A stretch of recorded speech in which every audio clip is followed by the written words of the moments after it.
Makko Essuula 6.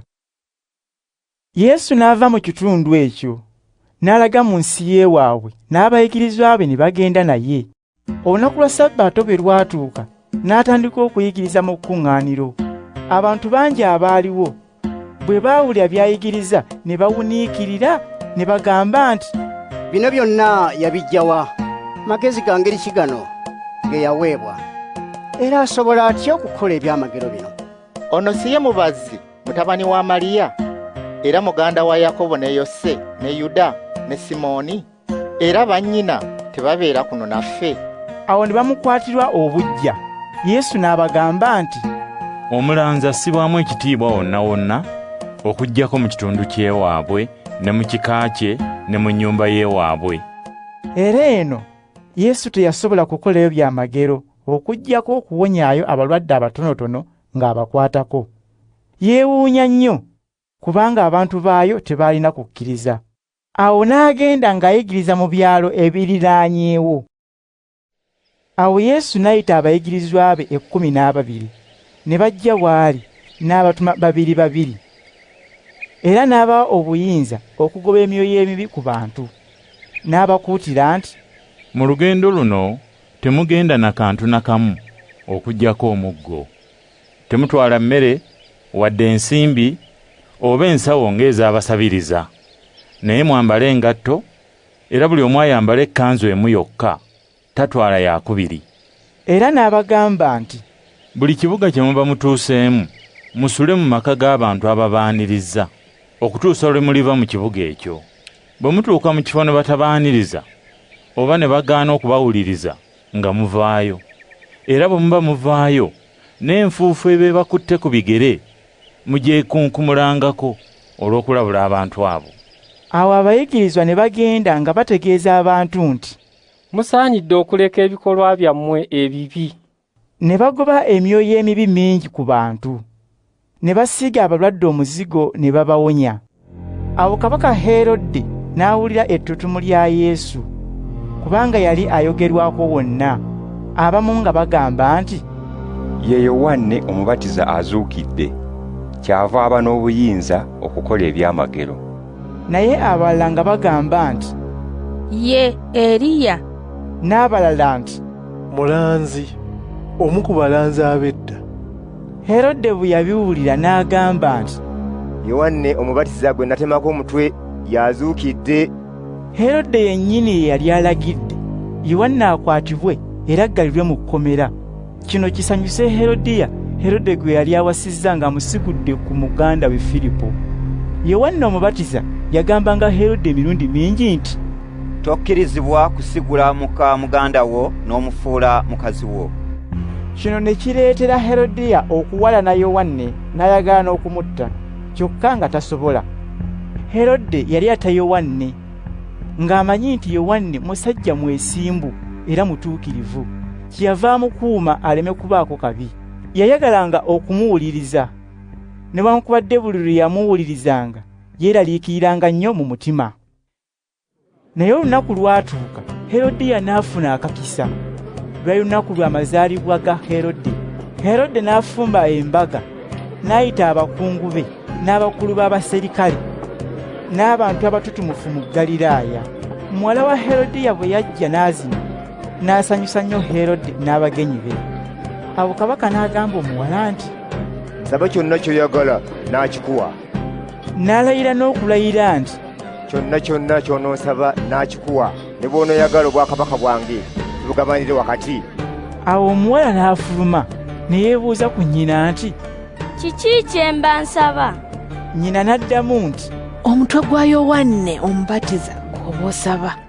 Amangu ago omuwala n'ayanguwako okudda eri kabaka, n'amusaba nti, "Kye njagala kwe kumpeerawo mu kaseera kano omutwe gwa Yowaana Omubatiza nga guteekeddwa ku ssowaani."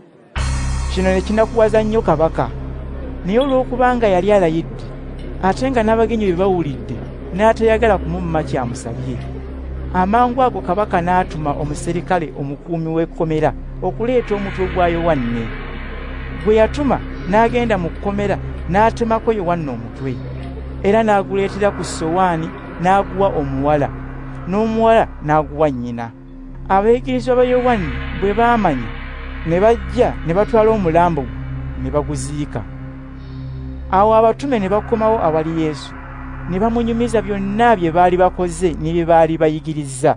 Ye n'abagamba nti, mujje tugende mu kifo mwe tunaasobolera okuba ffekka muwummuleko. Baali babuliddwa n'akaseera okulya emmere olw'abantu abangi abajjanga we bali. Bano baabanga bavaawo ng'ate abalala batuuka. Awo ne basaabala mu lyato ne bagenda bokka mu kifo ekitaliimu bantu. Naye abantu bangi ne babalaba nga bagenda ne babategeera nti be bo. Olwo ne bava mu bibuga byonna ne bayita ku lukalu nga bagenda badduka. Ne babeesooka mu kifo Yesu n'abayigirizwa be gye baali balaga. Yesu bwe yava mu lyato n'alaba abantu bangi abakuŋŋaanye, n'abakwatirwa ekisa kubanga baali ng'endiga ezitalina musumba. Awo n'amala ekiseera kiwanvu ng'abayigiriza. Abayigirizwa bwe baalaba ng'obudde bunaatera okuwungeera ne bajja awali Yesu ne bamugamba nti, ekifo kino kya ddungu ate n'obudde buubuno buwungeera. Abantu basiibule bagende beegulire emmere mu byalo ne mu bubuga obuliraanye wano. Yesu n'addamu nti, mmwe muba mubawa emmere balye. Bo ne bamubuuza nti, oyagala tugende tubagulire emigaati egy'eddinaali 200 tubawe balye? Ye n'ababuuza nti, mulinawo emigaati emeka? Mugende mulabe. Bwe baamala okwetegereza ne bamugamba nti, 5 n'ebyennyanja 2. Awo Yesu n'alagira abantu bonna batuule ku muddo mu bibinja. Ne batuula nga bali mu bibinja, ebimu nga birimu abantu 10,000, ebirala 50,000. Yesu n'atoola emigaati 5 n'ebyennyanja 2, n'ayimusa amaaso eri eggulu, ne yeebaza Katonda. N'amenyaamenya mu migaati, n'agiwa abayigirizwa be bagigabire abantu. Era n'ebyennyanja 2 n'abimenyaamenyamu, bonna ne bafuna. Buli muntu n'alya n'akkuta. Abayigirizwa ne bakuŋŋaanya ebitundutundu by'emigaati n'eby'ebyennyanja ebyasigalawo ne bijjuza ebibbo 12. Ku bantu abaalya, omuwendo gw'abasajja gwali 50,000. Amangu ago Yesu n'alagira abayigirizwa be basaabale mu lyato bamukulemberemu bagende e Betusayida emitala w'ennyanja nga ye akyasiibula abantu. Bwe yamala okubasiibula n'ayambuka ku lusozi okusinza Katonda. Obudde we bwazibira ng'abayigirizwa be bali mu lyato ku nnyanja, Yesu ye ng'ali yekka ku lukalu. Awo n'abalengera nga bategana okuvuga eryato n'enkasi olw'omuyaga ogwali gwafuluma gye balaga.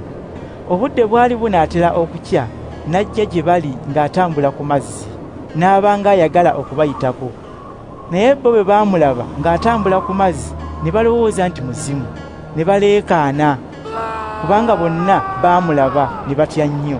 Kyokka amangu ago n'ayogera nabo n'abagamba nti, mugume omwoyo, ye nze, temutya. Awo n'asaabala mu lyato mwe baali. Omuyaga ne gulekerawo okukunta. Abayigirizwa be ne bawuniikirira nnyo kubanga ekyewuunyo eky'emigaati baali tebategedde makulu gaakyo. Emitima gyabwe gyali mikakanyavu. Bwe baatuuka emitala w'ennyanja mu kitundu eky'Egenesaleeti ne bagoba ku lubalama.